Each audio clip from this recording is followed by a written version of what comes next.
Na nianze kwa kukumbusha ya kwamba kwa kawaida msimu wa kipupwe, yani Juni mpaka Agosti, ni msimu ambao unatawaliwa na hali ya baridi na upepo mkali wa kusi wa maeneo mengi ya nchi. Hivyo utabiri huu utahusu zaidi mwenendo wa hali ya joto la chini katika maeneo yote ya nchi yetu, lakini pia upepo pamoja na mvua.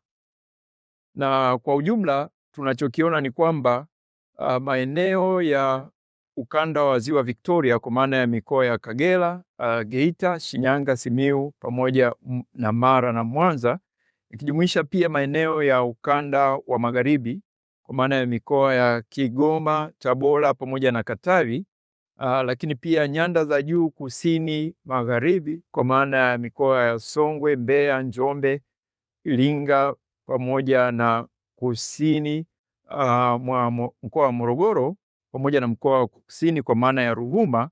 Haya maeneo tunatarajia kwamba yatapata hali ya baridi kiasi hadi joto kiasi. Na kwa upande wa mikoa ya ukanda wa nyanda za juu kaskazini mashariki kwa maana ya Arusha, Kilimanjaro pamoja na Manyara, pamoja na ukanda wa pwani ya kaskazini kwa maana ya Tanga, Dar es Salaam, pamoja na mkoa wa Pwani ikijumuisha pia visiwa vya Mafia, lakini visiwa vya Unguja na Pemba, pamoja na pwani ya kusini mikoa ya Lindi na Mtwara, na kaskazini mwa mkoa wa Morogoro pia na baadhi ya maeneo ya mkoa wa Dodoma. Maeneo tunatarajia kwamba yatapata hali ya joto kiasi hadi baridi ya wastani. Kwa hivyo hiyo ndio tathmini tunayoiona kwa mwelekeo wa hali ya joto katika msimu wa Juni hadi Agosti. Na hii yote inatokana na tathmini ya mifumo ya hali ya hewa ambayo tumeielezea, ambapo inaashiria uwepo wa ongezeko la joto katika ukanda wa bahari ya Hindi, lakini pia katika tropikali ya kati ya bahari ya Pasifiki. Sasa matarajio ya viwango vya joto kwa mwezi wa Juni hadi Agosti ni kama ifuatavyo. Hali ya joto la chini katika ukanda wa pwani ya kaskazini kwa maana ya mikoa ya Dar es Salaam, Pwani, Tanga, maeneo ya kaskazini mwa mkoa wa Morogoro pamoja na visiwa vya Unguja na Pemba inatarajiwa kuwa kati ya nyuzi joto 18 hadi 25 kwa kipimo cha centigrade kwa maeneo ya mwambao wa pwani na visiwani, na kati ya nyuzi joto 9 mpaka 18 kwa kipimo cha centigrade katika maeneo ya nchi kavu. Hata hivyo, maeneo yenye miinuko yanatarajiwa kuwa na kiwango cha nyuzi joto chini kidogo kwa maana ya nyuzi joto 9 kwa kipimo cha centigrade. Na matarajio katika maeneo ya nyanda za juu kaskazini mashariki kwa maana ya mikoa ya Kilimanjaro, Arusha na Manyara, hali ya joto la chini inatarajiwa kuwa kati ya nyuzi joto 10 mpaka 20 katika maeneo mengi. Aidha, maeneo yenye miinuko yanatarajiwa kuwa na kiwango cha chini kidogo cha takriban nyuzi joto 10 kwa kipimo cha centigrade. Na katika ukanda wa Ziwa Victoria kwa maana ya mikoa ya Mwanza, Geita, Kagera, Shinyanga na Simiyu, na magharibi mwa nchi kwa maana ya mikoa ya Tabora, Katavi na Kigoma, hali ya joto la chini inatarajiwa kati ya nyuzi joto 10 hadi 19 katika maeneo mengi.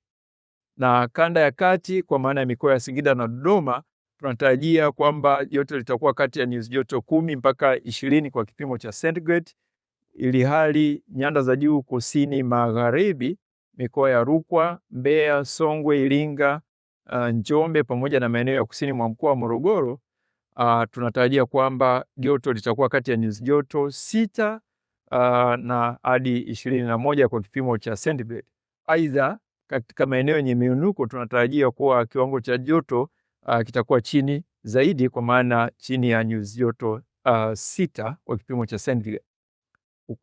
Upande wa ukanda wa pwani ya kusini mikoa ya Mtwara na Lindi ni kati ya nyuzi joto 12 hadi 23. Na kwa upande wa kanda ya kusini mkoa wa Ruvuma ni kati ya nyuzi joto 8 hadi 22, lakini vile vile vipindi vya baridi tunatarajia kwamba vitaweza kuonekana zaidi au kuimarika zaidi wakati wa mwezi Julai. Kwa upande wa mwenendo wa upepo kwa msimu wa kipupwe, kama ambavyo nilitangulia kusema awali, kwa kawaida msimu wa kipupwe utawaliwa na upepo wa kusi. Hata hivyo, msimu wa kipupwe 2026 unatarajiwa kutawaliwa na upepo uliopungua nguvu kidogo kutokana na mifumo ya hali ya hewa jinsi ambavyo tumeiangalia, na utakaovuma kutoka kusini mashariki kwa maeneo mengi ya nchi, na vipindi vichache vya upepo mkali pia tunavitarajia kutoka kusini katika kipindi cha mwezi Juni hadi Julai katika maeneo mengi ya ukanda wa pwani ya Bahari ya Hindi na maeneo ya nchi kavu. Na kwa upande wa mwenendo wa mvua, kama ambavyo tumesema kwamba kwa ujumla msimu wa kipupwe unatawaliwa zaidi na hali ya baridi lakini na upepo. Lakini pia kutokana na jiografia ya nchi yetu bado yapo maeneo ambayo yanaweza kupata vipindi vya mvua. Kwa kawaida kipindi cha msimu wa kipupwe utawaliwa na hali ya ukavu katika maeneo mengi ya nchi. Hata hivyo, kwa msimu huu vipindi vya mvua za nje ya msimu vinatarajiwa katika maeneo hasa ya ukanda wa Ziwa Victoria, hususan mkoa wa Mara, pamoja na ukanda wa pwani ama maeneo ya nchi kavu ya pwani yetu ya bahari katika ukanda wa Bahari ya Hindi, kwa maana ya Dar es Salaam, Tanga, Morogoro, Mtwara pamoja na Lindi, ikijumuisha pia visiwa vya Mafia pamoja na visiwa vya Unguja na Pemba. Na sehemu zenye miinuko za nyanda za juu kaskazini mashariki unaweza kuwa na matukio machache ya vipindi vya mvua. Kwa upande wa athari na ushauri, tunatoa yafuatayo. Kwanza, kutokana na hali ya ubaridi, magonjwa yanayohusiana na hali ya baridi kama vile homa ya mapafu na magonjwa ya mifugo yanaweza kujitokeza. Lakini vile vile kutokana na upepo ambavyo unatarajiwa kuwa, vile vile tunatarajia kwamba hali ya vumbi inayosababishwa na upepo katika baadhi ya maeneo inaweza kupelekea uwepo wa magonjwa ya macho, mafua na magonjwa mengine yanayohusiana na hali ya hewa ya namna hiyo. Na vile vile upungufu wa maji na malisho unaweza kujitokeza katika baadhi ya maeneo kwa kipindi hiki cha msimu wa kipupwe. Sasa ufuatao ni ushauri ambao tunautoa kwa sekta mbalimbali, lakini vile vile kwa jamii kwa ujumla. Mamlaka husika pamoja na jamii zinashauriwa kuchukua hatua stahiki za kiafya ili kujikinga na magonjwa yanayosababishwa na hali ya hewa ya ubaridi pamoja na vumbi. Wafugaji wanashauriwa kuendelea kuzingatia ratiba za kuogesha mifugo ili kudhibiti visumbufu na magonjwa pamoja na kufuata ushauri wa wataalam katika sekta husika. Wakulima tunaendelea kushauri kwamba tuzingatie ushauri wa maafisa ugani katika maeneo yetu, hasa maeneo ambayo tumeainisha kwamba yanaweza kupata vipindi vichache vya mvua za nje ya msimu. Basi ni vizuri kaweza kuwasiliana na maafisa ugani kwa ajili ya kuchukua hatua stahiki. Wadau katika sekta ya ujenzi tunatoa ushauri kwamba katika kipindi hiki ambacho tunatarajia kwamba kitatawaliwa na kipindi cha ukavu, basi ni vyema tukatumia hicho kipindi kuongeza kasi ya utekelezaji wa miradi ya ujenzi kabla ya mvua za vuli hapo baadaye. Sasa tunatoa angalizo lifuatalo kwamba Mamlaka ya Hali ya Hewa Tanzania inaendelea kufuatilia kwa karibu sana mwenendo wa mifumo ya hali ya hewa kidunia na pia katika maeneo yote ya bahari na katika maeneo yote kwa mujibu wa taratibu zetu za kazi, hususa ni hali ambayo inaendelea kujitokeza ya uwezekano wa kuwepo kwa El Nino pamoja na athari zake. Uchambuzi wa mifumo ya hali ya hewa unaonyesha kwamba unaelekea kwa mwaka huu 2026 kuelekea mwezi Oktoba, basi uwezekano wa kujitokeza kwa hali ya El Nino upo mkubwa. Kwa hivyo tunatambua kwamba hali ya El Nino mara nyingi huwa inaambatana na matukio ya mvua kubwa katika maeneo mengi ya nchi yetu.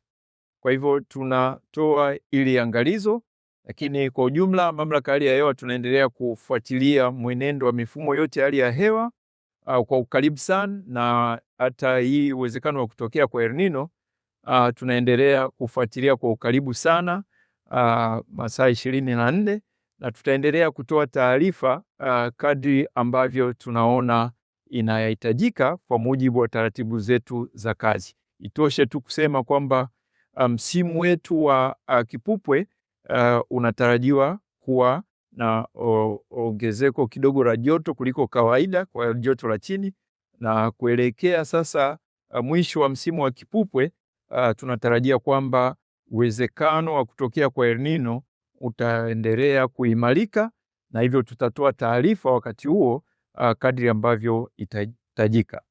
Basi nichukue fursa hii kuwashukuru na tuendelee kuhabarisha jamii kuhusiana na utabiri huu wa msimu wa kipupwe, lakini pia na angalizo ambalo tumelitoa kuhusiana na uwezekano wa kuwepo kwa El Nino kwa kipindi cha mwezi Oktoba mpaka Disemba 2026.